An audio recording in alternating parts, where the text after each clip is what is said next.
Hi, everybody, and welcome to episode 6 of Thriving Littles. I'm Katie Crosby, also known as Thriving Littles, and today we are talking about the opportunity of every day. So 3 ways to use everyday interactions as a way to help kids survive and thrive. And today we have a little more of a conversational aspect. So I have Leah Foreman here, who is an early intervention occupational therapist. We really connected over Instagram and over this book and how we use it in practice with kids in our day-to-day lives. So welcome to Leah. Hi. Hi. And how has this book affected your interactions with kids? Or maybe talk a little bit about how it shifted the way that you communicate or be with. Right. Yeah. I read this book. I've read it now, I think 2 or 3 times, and I've read it and I've also listened to it. And I think the first time I read it was a couple years ago, and it really shifted my thinking and how I interact with children. We go through the neurology and child development in school, but I didn't really realize that my communication style needed to be different depending on the age of the child I was speaking to and also the situation. This book has given me the tools to really interact with the child and see where they're coming from. And then that has changed my response as a result. So to me, it's been kind of groundbreaking and revolutionary. So I really like it. And Dan Siegel is my favorite, and I adore Payne Bryson as well. But I think Whole Brain Child really encapsulates all of why I love Dan Siegel in regards to people and his work with kids and his merging presence and neuroscience and how it all fits together. So today we have 3 ways to use this. Again, 3 days to make everyday interactions a way of being with our kids and shifting cooperation and shifting connection in a way that makes things easier for everybody. So the first tip is recognizing the hundreds of opportunities within everyday moment. So Leah, do you want to talk a little bit about the left and right brain and why that's important when it comes to being with our kids? Right. Yeah. So the book touches on this a lot, and just a little quick and dirty background on the left and right sides of the brain. So the left side of the brain is our more logical side of the brain. It deals with language, storytelling. It really processes things in kind of a sequenced black and white type of way. Our right side of our brain is the more creative side. So that's where emotion is processed and it comes from, and nonverbal communication pieces. So when you're talking to somebody and their face looks angry, your right side of the brain is the side of the brain that's going to take in that visual information and tell you that that person may or may not be happy with you in that moment. Yeah, so the left brain, I see it as like left brain, just like you said, the logical, linear, kind of like A, B, C, A plus B equals C kind of brain. Mhm. So we all have both of these throughout the day, and they're shifting within dominance throughout the day. But most of us have one that's more dominant than the other, right? Right. Yeah. Mm-hmm. And I think the idea behind the whole brain child is that we're always wanting to integrate. The 2 sides, yeah. Yeah. Integrate the 2 sides and encourage them as they develop to develop both sides equally so that they can use both sides to be a whole brain user. So they're not too dominant on one side or the other. Mm-hmm. So, in thinking about everyday moments and how this works with kids. Right. So, lots of times I think we end up talking about big moments, which we'll talk about next. So, tantrums, meltdowns, Yeah. making sense of how to integrate the brain to help kids have an easier time with that. Yeah, there are so many opportunities throughout the day that help kids feel seen. And we do this through what I call right brain to right brain synchrony. So when I'm thinking about right brain, just pulling up my notes on this, I have them somewhere. I don't want to miss anything. So right brain to right brain synchrony is what we call this. So when I'm thinking about being with kids, we want them to really feel felt and seen, because this helps the kind of the foundational levels of the brain that lead to safety and security. So we'll talk about that next a little bit. But helping the child with the right brain through nonverbals, so like gestures, Yeah. facial expression, tone, that really helps kids feel like they have somebody seeing them and somebody with them. So little activities such as a child kind of, kids often want to walk on a curb or hop up on something and balance on it. So things like that are a really pivotal moment for helping the child know that we are seeing them and joining them and that they're doing something cool and it matters to us. And so it might be something simple, like when they're walking along, just saying, ooh, or ah, or using tone and joining them and just noticing them. So helping them feel seen. So when we're in the right brain, it's that emotional kind of nuanced type of brain that really gives the relational quality a lot of depth. Yeah.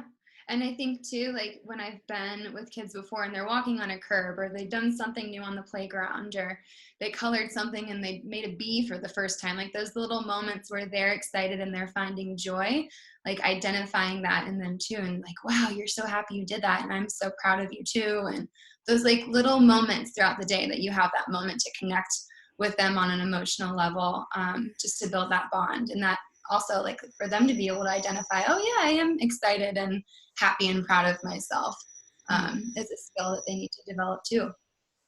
Yeah.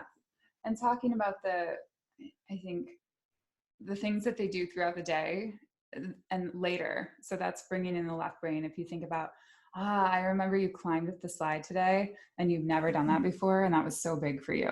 So you ideally join them in the moment where they're climbing up the slide. So they have the adult caregiver there to really make sense of it and click in with all these different connections in the brain.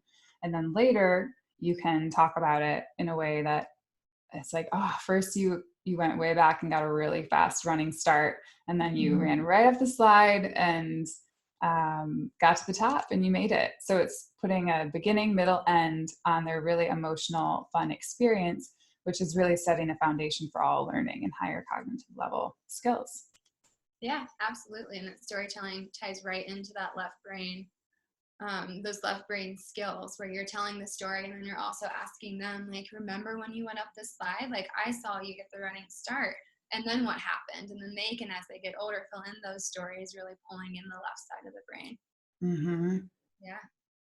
Absolutely. And I think another way that we are using this all the time. So if you get a sense that child's a little bit what we call dysregulated, so a little bit on edge, a little bit silly, a little bit kind of over under where they need to be at a just right level, then what we can do is use this right brain connection to help get them to that just right level. So if I see a child that's really kind of hanging back, not wanting to play with other kids, feeling shy, feeling nervous, one way that we can help them up regulate or get to the just right level is that we will, I think as OTs, we're doing this all the time, just noticing the child's alert level and adjusting our interaction in a way that will benefit them. So we would maybe join the child, get some eye contact, get some body contact, or just, rub their shoulder, some type of non-verbal gestural cues, and then just watch with them. So joint attention and doing what they're doing. And if they feel comfortable watching, then maybe they'll feel comfortable going over to the kids and watching from the outside of the group. And then maybe, again, getting that right brain to right brain synchrony or attunement is what is giving them the security to then open up that left logical side that's thinking, okay, I can show them this idea, or I can join in the game here. So it's helping them figure out the motor plan and the practicality in how to join the play that they may not have been safe enough to notice before, or they may not have been safe enough to feel certain about. So it's a really big way that we can help kids with participation and then go from there. Yeah, I love that. And OTs, we're all about like helping the child. I've said just right a few times, and it's all about the just right challenge. So we don't want to just say, oh, go play with the kids. Like, this is no big deal. You have so much fun. Yeah. Because that's using the logical side of the brain that is, it's like the child is not processing that, right? Right. And saying, just go play. Well, maybe it's not a big deal to you, but it might be a very big deal to that child. It could be a new park, new playground, new friends. Even if it's a familiar environment, just might take a couple minutes for them to be ready. So really, like you said, being in that observing place with them first and being there so they have that stable foundation to then build upon and actually go play. Mm-hmm. Really important in all transitions, but the playground example is a great one too.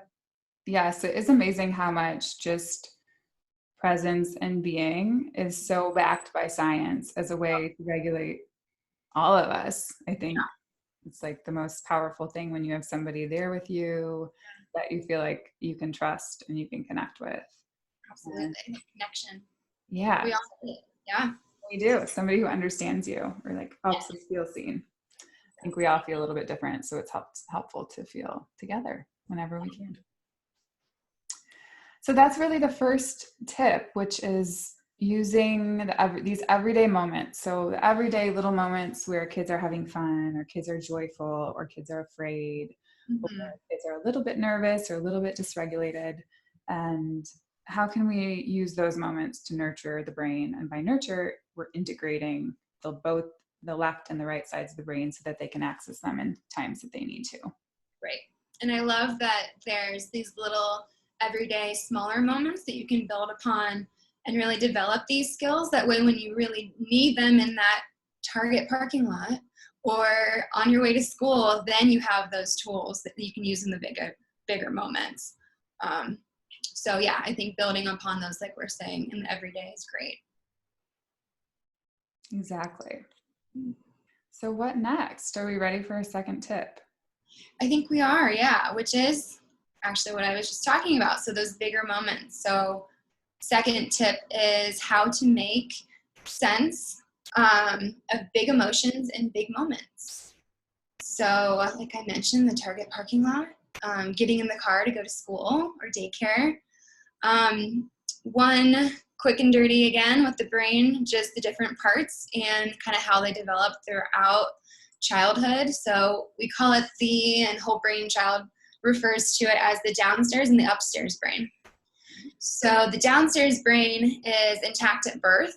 It deals with immediate responses to danger.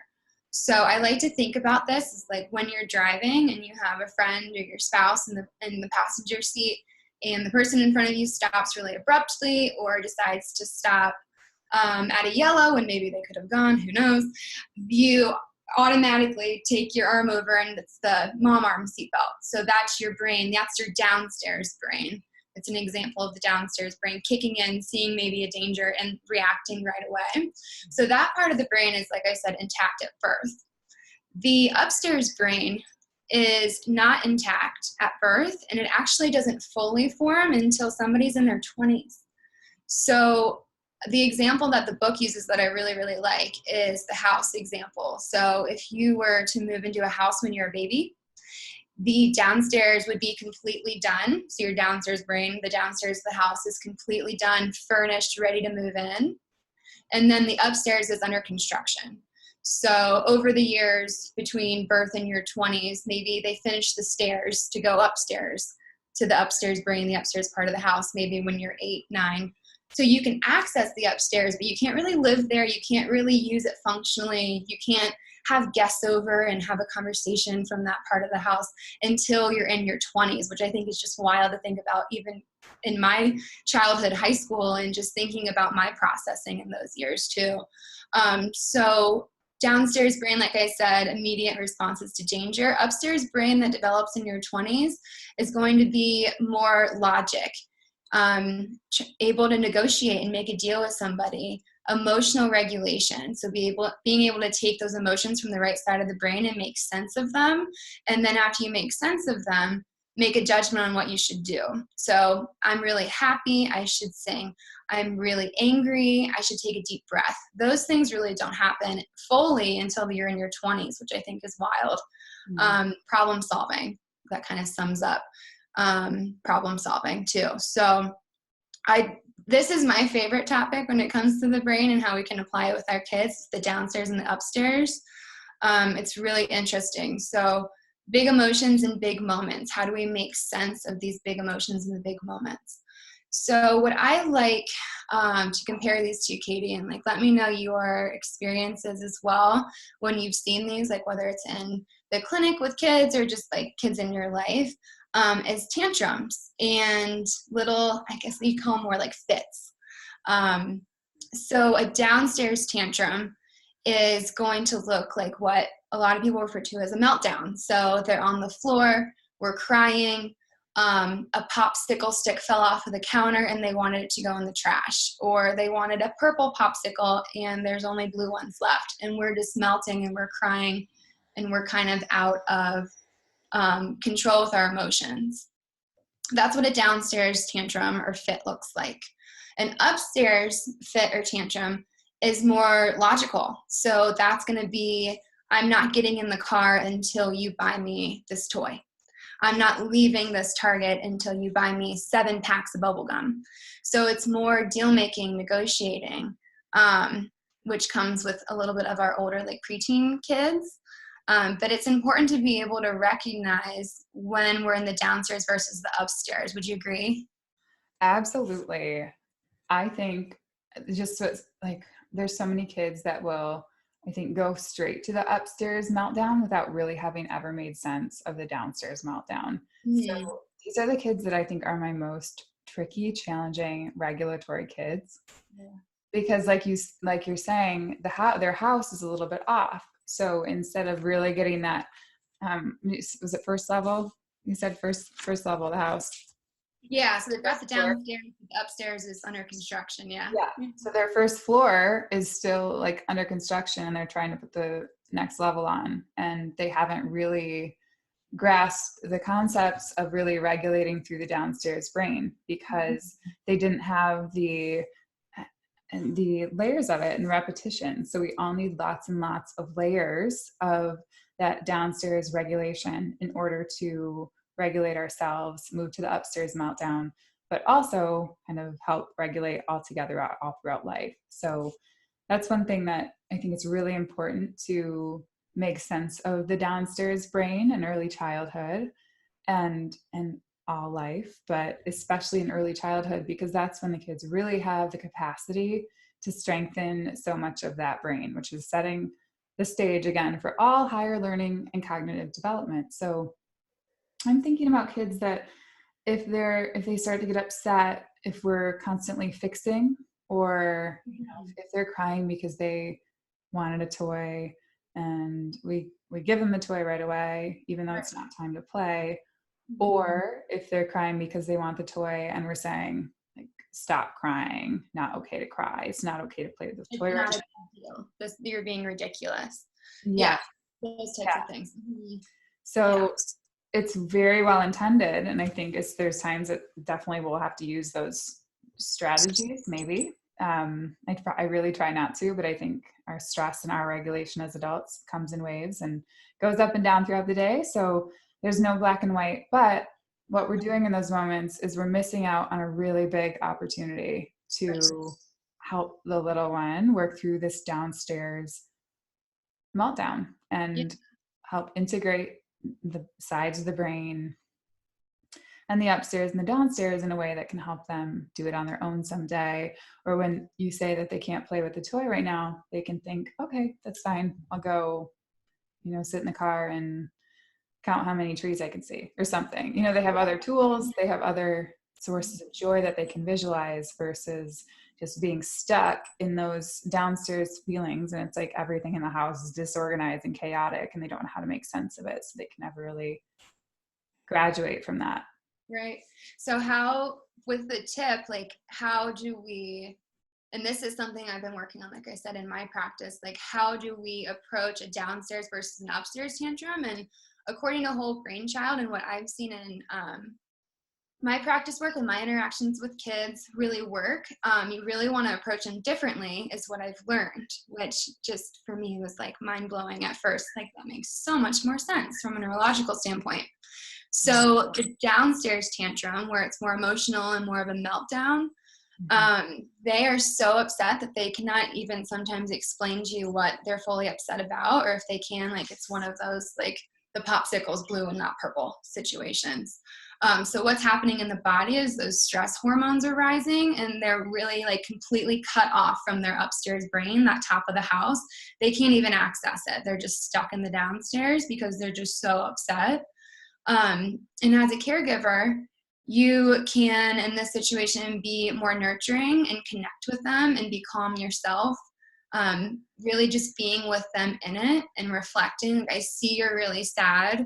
And if they, sometimes in these moments, I know some kids can get destructive and they can want to be a little bit more physical in that moment. So what I've seen work is just kind of removing them from the area just to protect themselves and others, and kind of holding them and calming them down. And then once they're calm, then they can access their upstairs. And that's where the storytelling and the processing from a logical standpoint can come in. So the kid's melting down, explaining that there's only 3 of each color in a popsicle pack is just not going to hit their brain in that meltdown moment. Getting them calm and then explaining, remember, you ate the last blue popsicle yesterday. Today we have to have purple. That can come once they're calm. But if we try to introduce that before they're calm, it's not going to land anywhere in the brain because that part of the brain is not ready for that quite yet. So calm, connect with them and get them calm, and then bring in the upstairs brain. Have you seen that work? Absolutely. I think the first, so a quick sequence I use is regulate, relate, reason. So Love that. yeah. So just like you're saying, regulate is if they're so dysregulated that they're not processing language or they're not processing really anything. That's where we want to help them develop tools to regulate their body or calm, just like you're saying. We have such OT brains.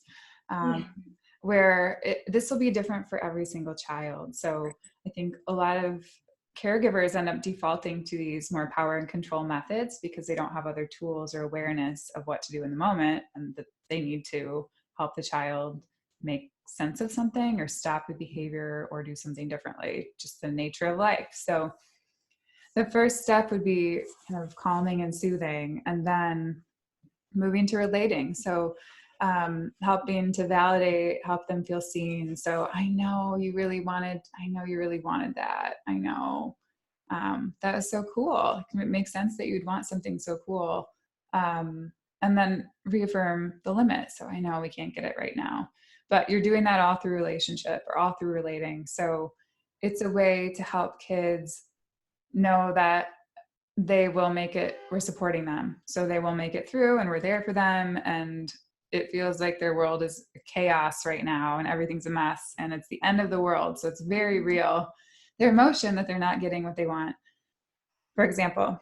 But helping to be there just helps them realize, I know this stinks and life stinks sometimes, and this is a good chance to work through it with somebody else and learn that. So, and then just like you said, once they're ready to hear language or process more, you can get to reasoning. So that's where you can say things like, that's where I'd probably reaffirm the limit. I would skip doing it in the relating aspect and just use nonverbals, use like, I know, use your tone, use facial expression, and then reaffirm the limit in number 3 and say, but I wonder if you want to like race me to that tree over there. Or I wonder if you want to play with that toy tomorrow, or maybe we could get it another time, or maybe I'll put it on a list and we could get it for your birthday. Yeah. Or some way to help them motor plan and problem solve and sequence through the kind of that other left brain area so that they can develop that repetition for themselves and internalize it. And then a few 100 repetitions down the road, maybe they'll think of that on their own. That's awesome. I'm wondering how, so I've never heard those 3 R's before. I love that. I'm going to use it. Yeah. Yeah, it's great. Do what?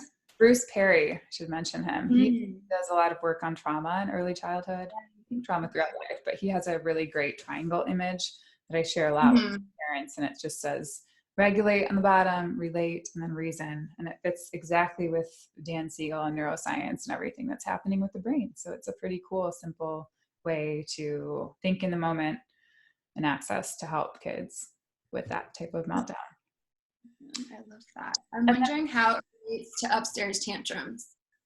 Yeah, So, I'm curious. Tell me more about what they say in the book about upstairs tantrums, like how to access that.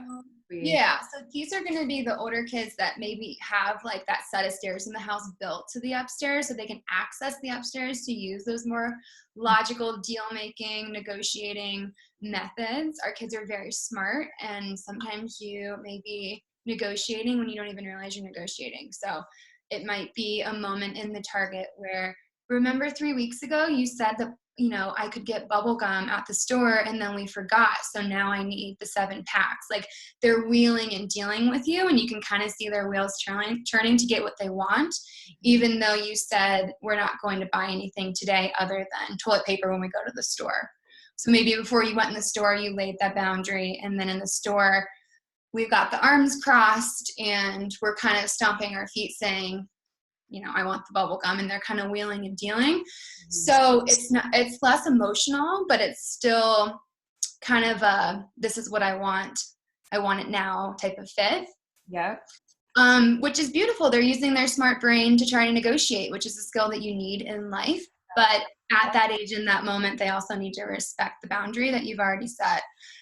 So the book really touches on upstairs tantrums or upstairs moments like this. You definitely don't want to ignore it. You want to use it as an opportunity to be firm. That says to like never negotiate with the child in that moment. Just be firm, calmly on your boundary that you set, and communicate that you expect them to also respectfully communicate with you. So if it's escalating to yelling in the store or whatever is happening, reflecting back to them what they're saying and reminding them of the boundary and reminding them that you expect them to speak to you kind of in a respectful way. So I'm really wondering what you think about those 3 R's in relation to a situation like that. So I think upstairs meltdowns or tantrums or issues are really confusing for a lot of caregivers because the child is articulating really well. They are really, like you said, smart. They're so smart at thinking about what they want and how they can get it, especially when there's a high motivation or a need that they want to get met in some way. So there's a lot of motivation there and a lot of desire to meet the need however they want. So it's confusing because a lot of our rules about, you know, assessing where a child is in the moment revolve around language and are they using language in a functional way? And in this case, yes, they are.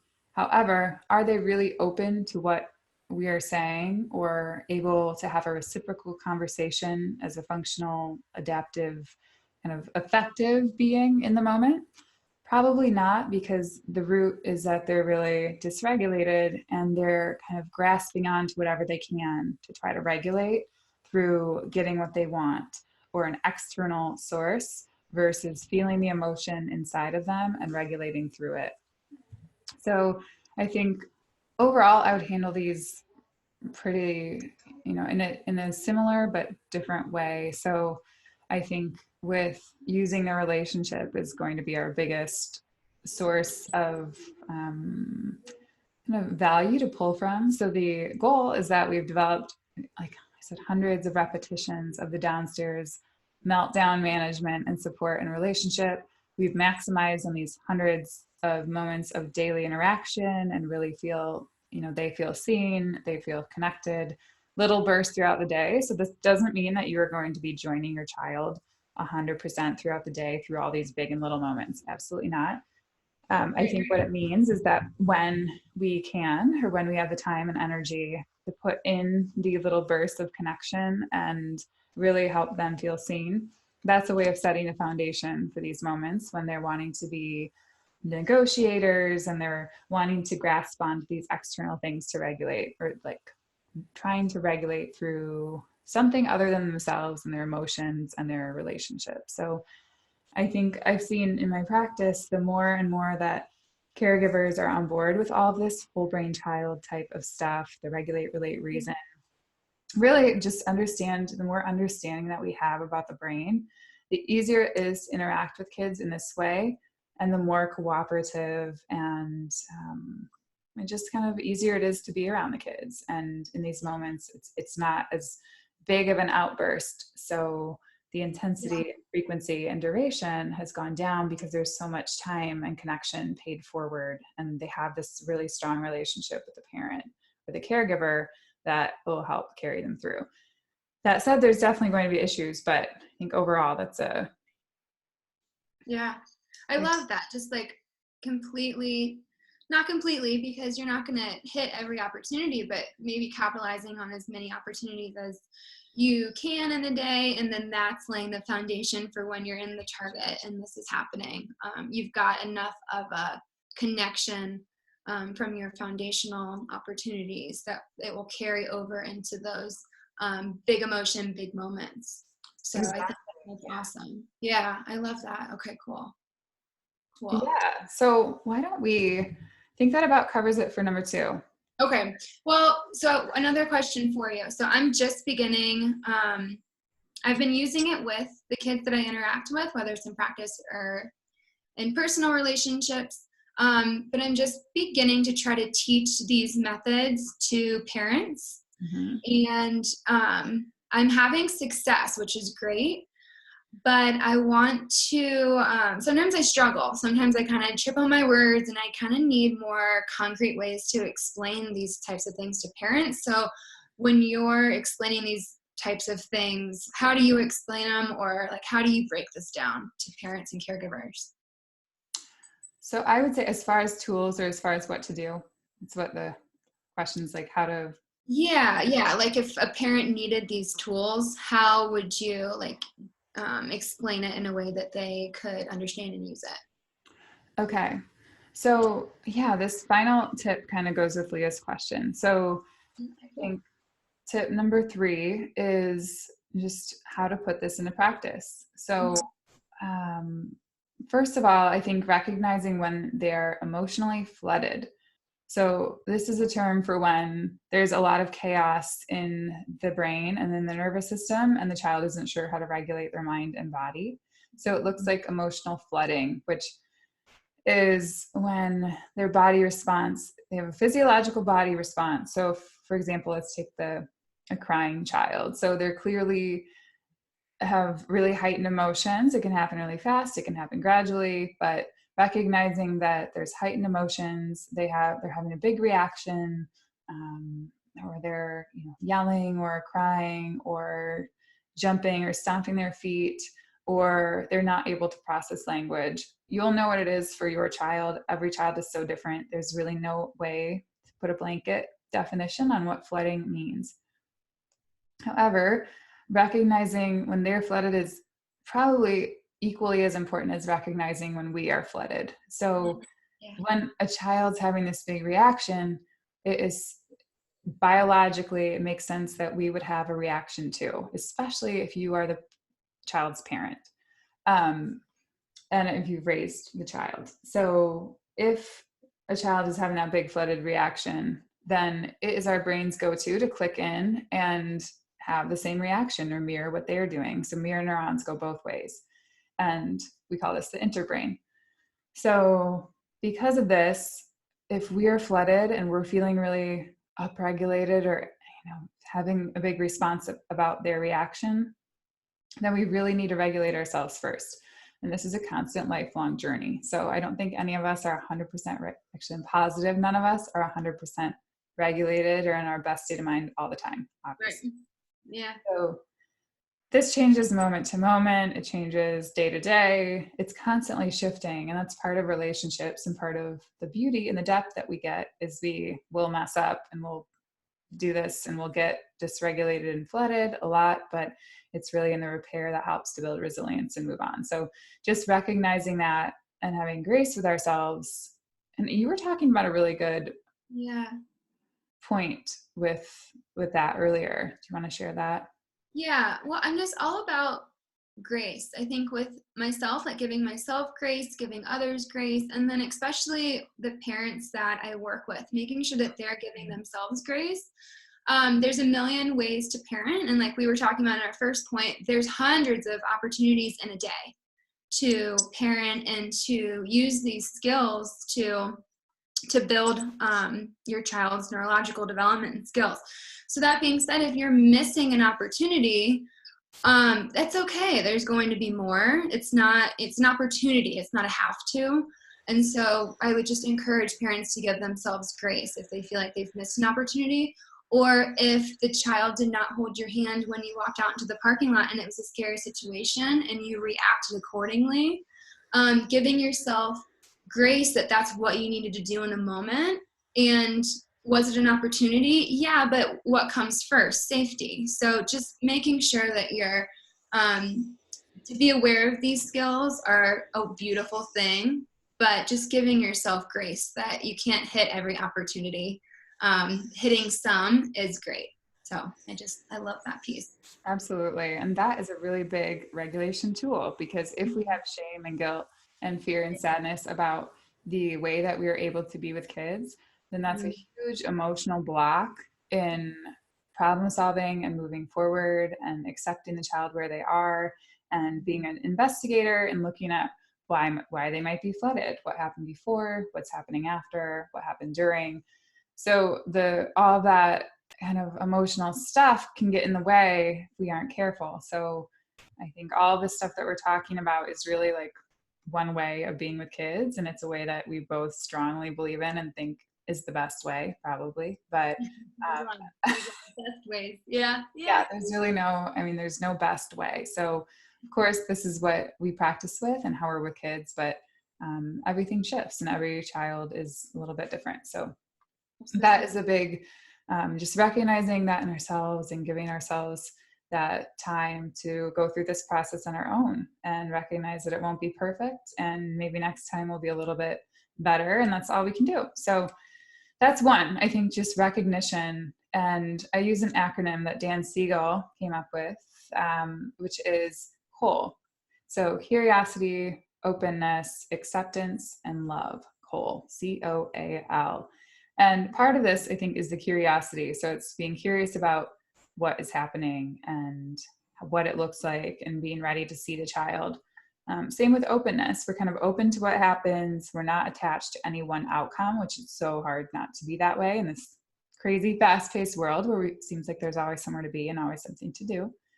And then acceptance. So accepting the child's emotions or behaviors as developmentally on par with where they are right now and why that kind of makes sense for them at this moment. So accepting what is versus fighting it or resisting it or thinking they should be better or should be doing it differently. And then, what did you say? I think that's my favorite one. Yeah. Just understanding that it's not personal and your child is acting in that way because developmentally that's what they're able to do. I love that. And almost giving your child grace that that's what their brain is currently capable of. And but continue. I just love that one so much. Exactly. And it's good for adults too, because there's so much pressure to be doing something better and differently. And that's really not the case. So I think one thing I say a lot is you are parenting this child and this is exactly how it's supposed to be. You can't do anything wrong. It's all just what is. So we can accept that and move forward into the next thing, which is COA, we went over, and then L is love. So the goal is really all the same with, I think, all of these parenting methodologies or all this child development research, is that we want the child to be fulfilled and feel the love and kind of move on through their life in a way that gives it meaning. So I think meaning always goes back to love. So that's a acronym that I use a lot. Just another kind of quick tip in the moment we can think about, okay, curiosity, openness, acceptance, and love.